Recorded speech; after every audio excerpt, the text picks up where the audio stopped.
탐스러운 사과들이 진짜 보기 좋습니다. 예. 이건 좀, 이야, 멋있죠, 다. 예. 지금 시기에 선생님들한테 뭐를 설명을 해드릴까요? 이 사진을 가지고. 뭐, 착색? 아니겠죠. 그러면 뭐, 과형?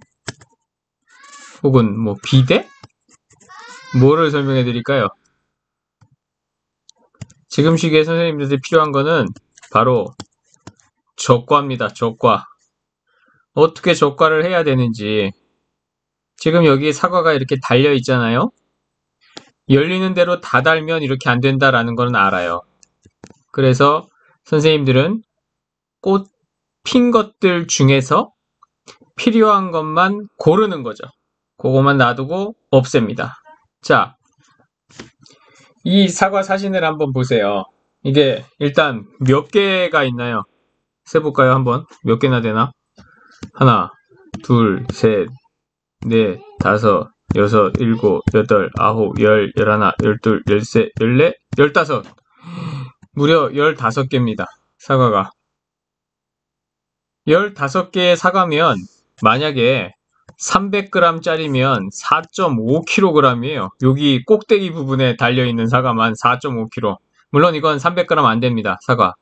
그 중에 뭐 될 만한 거는 두어 개 정도 보이긴 합니다만 그래도 뭐 한 270 정도는 다들 돼 보입니다. 자, 한번 생각을 해보자고요. 가을에 이런 모습을 보면 이야, 그림같이 사과 잘 달렸다 라고 얘기를 할 텐데요. 적과할 때 만약에 이 정도를 보면 그렇게 많이 남겨놓으면 안 된다 라고 이야기할 거예요. 분명히. 그러면 아유 뭐 아시적과 라고 해서 처음에 하는 적과는 하고 그 다음에 돌아다니면서 하면 돼 라고 하지만 막상 남겨놔요. 그러다가 가을에 사과를 보면 뭐 이렇게 쫑쫑이 달아났는데도 괜찮잖아요. 품질이. 그러면 적과라는 거는 과연 어느 정도를 남겨놓고 해야 되느냐, 이 혼동이 일어날 수 있습니다. 일단 적과라는 게 뭔지에 대해서 한번 생각을 해보자고요. 이런 식으로 뭡니까? 꽃이 피었어요. 꽃이 피고 뭐 3개든 4개든 5개든 꽃이 피고 요 수꽃가루에서 암꽃가루로 꽃가루가 가서 여기 씨앗에 지금 난세포랑 만나서 결실이 돼서 꽃받침도 바짝 섰고 완전한 열매가 된 거예요. 이게 이제 한 8에서 9mm 정도 됩니다. 세빈을 쳐서 카바릴이라고 하는 걸로 적과를 할 수도 있고요. 그건 이제 화학적인 적과예요. 아니면 여기에서 우리가 사람이 가위나 손을 이용해서 필요 없는 것들을 잘라내는 그런 것도 하죠. 그걸 우리 이제 적과라고 이야기를 하는 건데요. 이거는 2021년 4월 마지막 날 포항에 가서 찍은 거예요. 그러니까 홍천은 뭐 지금 꽃 피고 있을 거고 대부분의 지역이 지금 적화를 하고 있는데 어느 지역은 적과를 하고 있단 말이에요. 그럼 이제 한번 보면 쉽습니다. 이해가. 이제 선생님들이 이런 걸 해야 되는데 좋은 거를 남기는 거예요. 그러면 어느 게 좋은가요? 적과 할 때요. 일단은 여기가 몸통이라고 생각을 하면 되고요. 이 중심에서 나온 게 이놈이에요. 1번. 그 다음에 요게 2번이고요. 요쪽으로 간 게 3번, 요게 4번, 요게 5번이에요. 이 중심에서 간 놈이 제일 낫기는 한데 우리나라 같은 경우에는 뭐 측화도 잘 키워요. 이제 우리는 2번에서 5번까지는 측화라고 부를 거고요. 1번은 당연히 중심화라고 합니다.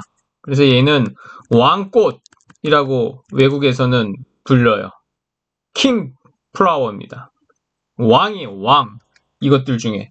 얘들은 측근들, 뭐, 이제 뿌리면 근이고, 꽃이니까는 측화라고 합니다. 그래서 여기에서는 1번이 모양도 가장 좋아요.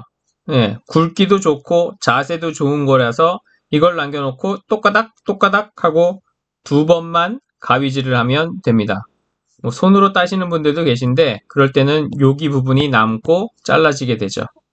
어느 정도 어렸을 때는 그렇게 잘라도 이 과일 꼭지가 과경이라고 하는 부분이 탈락을 합니다. 그러니까는 별 문제는 없어요. 그러면 이 부분만 놓고 보면 적과라는 게 굉장히 쉬운데 이런 문제가 생깁니다. 이제 배우셨잖아요. 이거는 뭐? 중심화가 바로 얘예요. 그러면 중심화들이 모여서 피어져 있는 여기가 정화아거든요. 끝에 있는 제대로 된 눈? 정화. 그럼 이런 애들은 뭐냐? 얘들은 겨드랑이 액자를 써서 액화아라는 얘기예요. 그래서 정화, 애가 이렇게 얘기를 하는데 지금 애가들도 다 수정이 됐잖아요. 인공수분을 안 해도 날씨만 따뜻하면 다들 수정이 된 거예요. 그러면 여기다 열매를 달아야 되느냐 이런 데에다가 안 달지요. 대부분 안 답니다. 그러니까 다 없어져야 됩니다. 몇 개가 없어져야 되느냐? 몇 개를 없애야 되느냐? 이거 다 없애고 뭐 하나만 남아야 되느냐? 그렇죠. 바로 요거 하나만 남으면 됩니다. 그래서 요거만 남기고 나머지들은 전부 다 없애야 돼요. 예. 그래서 이거를 다른 방식으로 하시는 분들도 계신데 그거는 내년쯤 소개를 해 드릴게요. 아예 정례를 할 때 이것들을 완전히 없앨 때 이파리도 같이 없애는 방법도 있어서 조금 더 자료를 수집하고 안내를 해 드릴게요. 옛날에 한 10년 전에도 홍로는 그렇게 키우는 거라고 강의를 해서 하시는 분들도 계신데 올해 이제 그 사진을 시기별로 찍으면서 제대로 만들어서 보내드리려고요. 자, 여기에서는 뭐를 남긴다? 그렇죠. 요 정화에 왕꽃 중심화 하나만 남긴다라는 얘기예요. 만약에 이게 먼저 생장을 했는데 서리 피해나 냉해 피해를 봐서 안 좋아? 그러면 축화를 남기거나 아니면 이런 데에서 좋은 거를 키우면 됩니다. 이해가 가시죠? 이 정화에서 결실에 실패했을 때 뭐라고 사람들이 얘기를 하나요? 액화라도 다르라고. 그래야 나무의 수세가 유지된다고. 그때 이런 걸 다는 거예요. 그러면 한번 보죠. 궁금한 게 뭐냐? 액화에 달면 별로 안 크냐? 라는 게 궁금하셔야 돼요. 어쩔 때에는 여기에서 보면 정화보다 액화계 열매가 더 큰데 그럼 어느 걸 남겨야 되지? 그래서 작년에도 설명을 해드렸죠. 중요한 거는 크게 한번 쓰겠습니다. 뭐를 남기느냐? 무조건 큰 거를 남깁니다. 예외 없습니다. 이것만 기억하세요. 크고 이쁜 것만 남깁니다. 다른 예외는 전혀 없습니다. 뭐 과대지가 없는데요. 뭐 어떤 걸 남겨야 되나요? 크고 이쁜 것만 남기면 됩니다. 이제 적과를 한 모습이잖아요. 그러면 이 옆에 게 더 큰데 이것만 중심하라고 남겼겠어요? 아닙니다. 제일 크고 이쁜 것만 남기면 되는 거예요. 예외 없습니다. 무조건 뭐라고? 큰 거, 모양이 이쁜 거. 모양이 이쁜 게 뭔가요? 굴곡이 없이 동그란 게 이쁜 거예요. 어디 한 군데 찌그러지면 안 돼요. 그거 이 다음에 못 채울 확률이 굉장히 높습니다.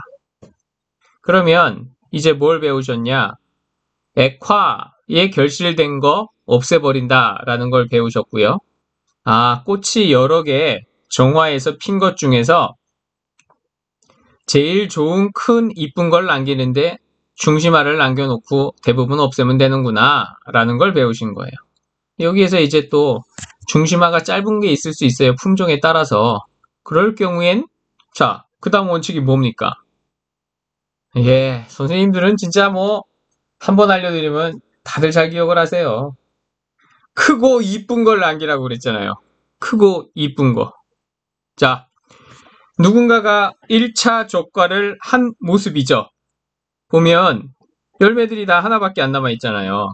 제가 한번 동그라미를 쳐볼게요. 여기 하나. 색깔이 잘 안 보인다고요? 그럼 검은색으로 해볼까요? 그래도 안 보인다고요? 알겠습니다. 그렇다면 비장의 카드입니다. 빨간색으로 크게 하겠습니다. 자, 잘 보이죠? 하나, 둘, 셋, 넷, 다섯, 여섯. 어떤가요? 여기에서 선생님들 이게 적과를 끝내서 이게 수학기까지 갈 수 있을까요? 없을까요?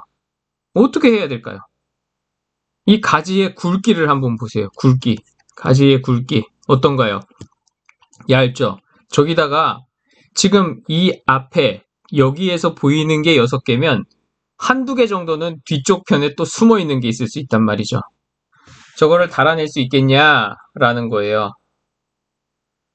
우리는 이럴 때에 하늘로 솟아져 있는 이런 애들을 주로 없애버리는 경우가 많고요.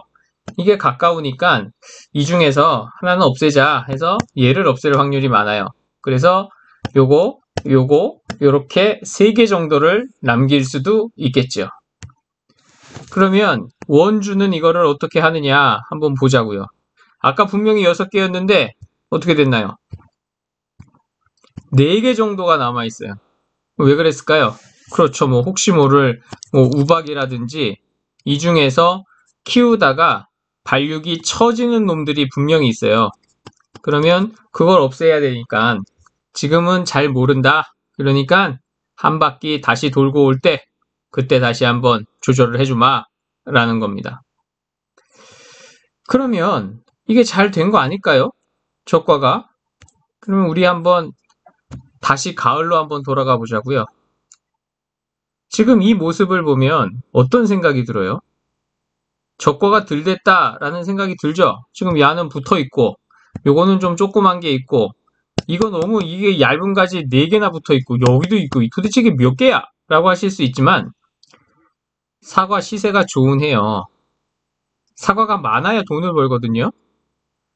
지금 만약에 이게 예? 지금 사과를 이렇게 해가지고 팔 수만 있으면 얼마나 큰 도움이 되겠어요. 우리가 적과라는 거를 할 때요. 다시 또 일로 와서 한번 보자고요. 여기에 6개가 있는데 이게 분명히 많기는 해요. 게다가 가지도 얇아서 이거는 무리예요. 그러니까 정리를 하는 거는 맞아요. 그런데 이제 자기가 농사를 지어 봤단 말이에요.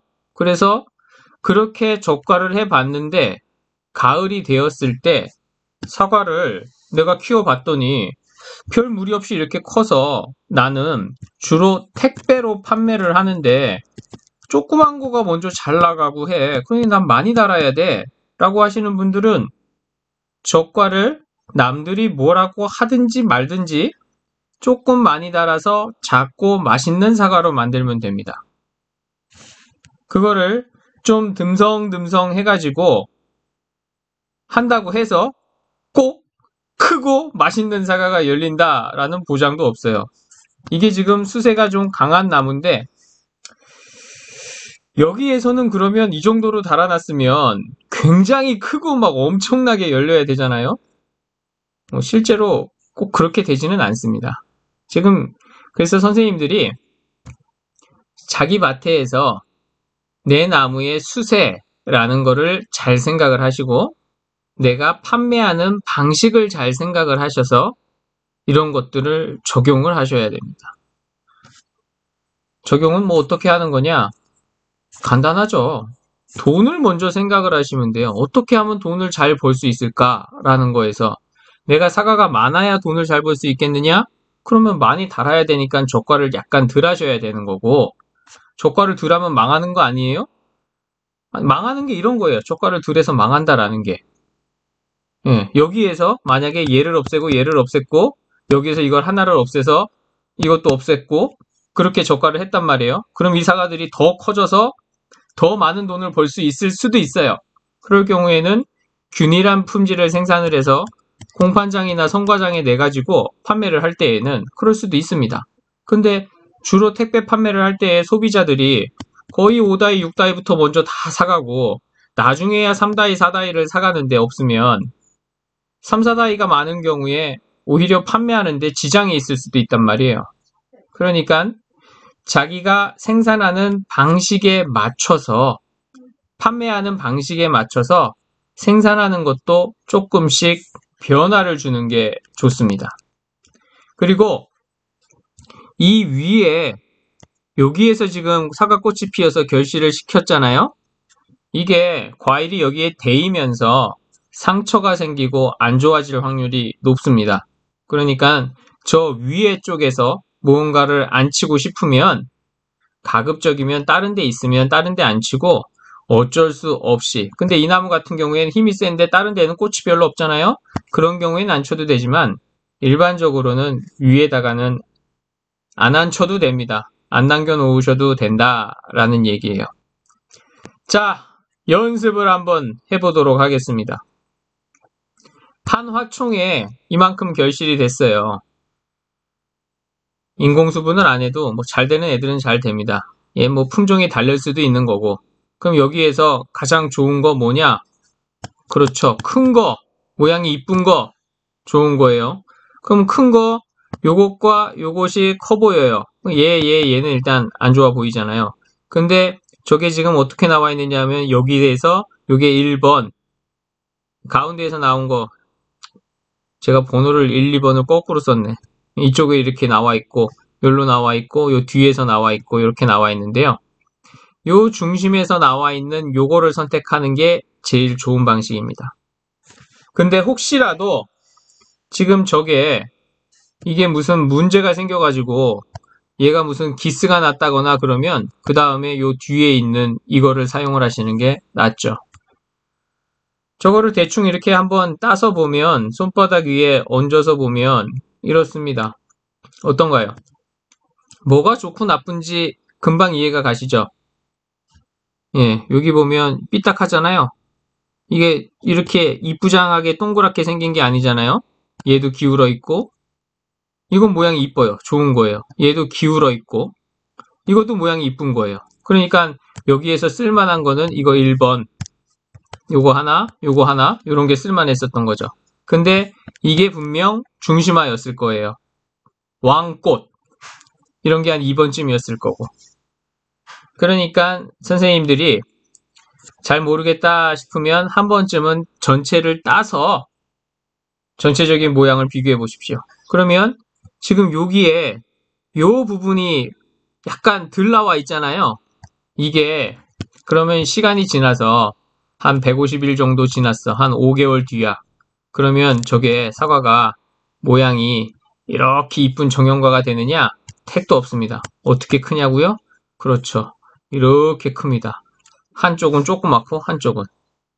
왜 그러냐 하면 초기에 세포가 제대로 분열하지 못하면 자리를 잡을 수가 없어요. 이 과육의 세포들은 이동하지 않습니다. 그 자리에 있어요. 박사님, 그러면 다른 데 있는 세포들은 이동이 가능한가요? 어려운 질문인데 뿌리에 있는 세포들은요. 뿌리가 처음 성장을 할 때요. 예, 돌아다니면서 성장을 합니다. 그거는 나중에 뿌리가 어떻게 물을 찾아서 양분을 찾아서 흙을 뚫고 돌들을 삐집으면서 갈 수 있는지에 대해서 설명을 해드리도록 하겠습니다. 자, 또 다른 질문인데 복습이에요. 한번 해보세요. 지금 열매는 어느 걸 남겨야 될까요? 그렇죠. 크고 이쁜 거를 남기는 거예요. 그러니까 요거가 남아있으면 됩니다. 그런데 여기에 문제가 하나 있죠? 뭐 과대지가 두 개가 있어요. 1번 과대지, 2번 과대지 이렇게 있습니다. 그러면 이걸 두 개를 뭐 어떻게 해야 되나요? 라고 생각을 하실 수 있어요. 외국인 맡겨놨더니 전부 다 몽땅 잘라버렸어요. 라고 이야기를 할 수도 있어요. 자, 원칙은 뭐라 그랬습니까? 큰 거, 이쁜 거 남겨놓으면 된다라는 거예요. 과대지가 있고 없고가 중요한 게 아니에요. 아니 박사님, 배울 때 그렇게 안 배웠는데요. 과대지가 있어야 열매가 크고 좋다라고 배웠는데요. 보자고요. 그러면 왜 가을에 이런 사진들을 찍느냐 하면 선생님들한테 지난 가을에도 그래서 설명을 해드렸습니다만 요 사과는 지금 요 1번이라고 하자고요. 과대지가 아예 없어요. 과대지가 없는 사과고 이건 과대지가 짧아요. 이건 과대지가 평균인 거고 이 뒤로 더 있겠습니다만 이건 과대지가 뭐 도장지처럼 자란 거예요. 자, 그러면 그런 설명을 듣기 전에 사과를 딱 놓고 보면 어떤 사과가 좋아 보여요? 그러면 이렇게 얘기하자고요. 만약에 여기에서 이 사과들 중에서 뭔가 하나만 골라야 된다라고 하면 어떤 사과가 제일 좋아서 어떤 걸 고르고 싶어요? 이게 제일 커 보이죠? 근데 얘는 약간 납작할 것 같기도 해. 그 다음에 좋은 건 이거예요. 그 다음에 얘랑은 뭐 비슷해 보이고. 무슨 말이냐? 과대지가 있고 없고가 그 한 부분으로 보면 굉장히 중요해 보이기는 하지만 나무는 전체적으로 다 연결이 되어서 신호를 주고받는단 말이에요. 그러니까 과대지를 실수로 잘라서 없거나 과대지가 두 개인데 한 개만 잘라야 된다거나 과대지를 중간에 자르는 방식을 쓰거나 어떤 방식을 쓰든지 간에 적과할 때는 뭐에 집중을 한다? 열매가 크고 이쁜 거 이런 게 아니고 이렇게 크고 이쁜 거 빵빵하고 크고 이쁜 거 이게 중요한 거다라는 얘기입니다. 자, 선생님들한테 왜 사진을 찍으라 라고 강조를 하느냐? 강사가 그렇게 얘기를 했어. 그럼 궁금한 거야. 정말로 그런가? 그러면 작년에 내 사과의 모습을 봐야 알 거 아닙니까? 그러면 기억으로 그게 가능해요? 아니, 오늘이 며칠인지, 내가 일주일 전에 뭘 했는지, 작년에 태풍이 몇 개가 왔는지, 더웠는지, 추웠는지, 뭐 기억이 잘 안 나요. 뭐 제 이야기를 하고 있습니다만, 제 나이도 기억이 안 나고, 애들 나이는 당연히 모르고, 몇 학년인지도 몰라요. 농협에서 전화가 왔어요. 장학금을 주는데, 대학생 자녀가 있지 않냐고, 있다고, 몇 학년이니? 그걸 내가 어떻게 알아? 에? 군대 갔다 와서 복학한 거는 안다. 근데 모른다. 몇 학년인지. 자녀가 몇 학년인지를 왜 모르니? 아니, 모르지. 그럼 그거 어떻게 알아? 다 알아요? 선생님들은? 몰라. 그럼 어떻게 해야 돼요? 기록을 남겨놔야지. 사진을 찍어 놓는 겁니다.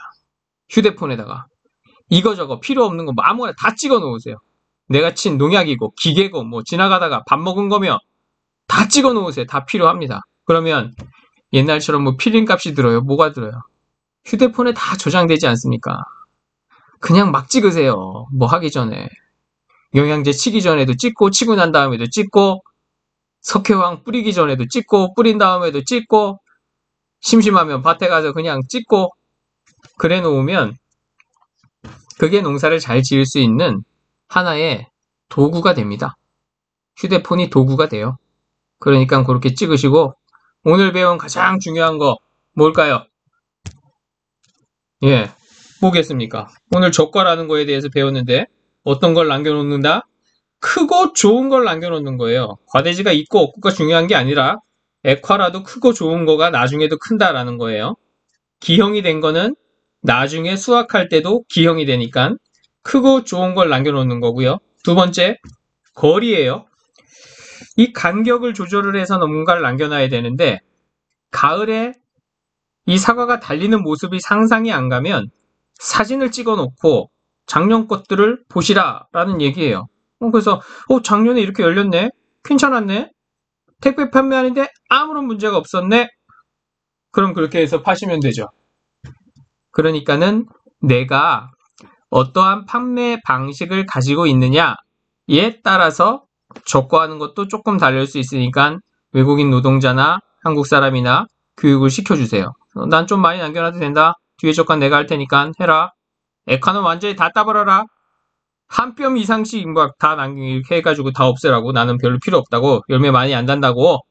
딸 때 번거롭고 바구니 금방 안 차고 힘들다고.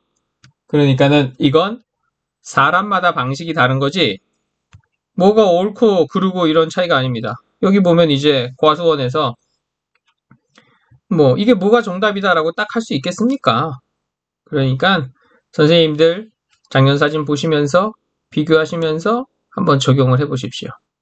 적과 이야기는 조금 더 해드릴 건데 오늘은 여기까지만 해드리고 이제 슬슬 적화가 끝나고 세빈으로 하시는 분들은 세빈으로 적과제를 살포를 하고 손으로 하시는 분들을 위해서 미리 한번 안내를 해드렸습니다. 좀 이따가 다시 영상을 하나 만들어서 보여드리도록 하겠습니다. 다음에 뵙겠습니다.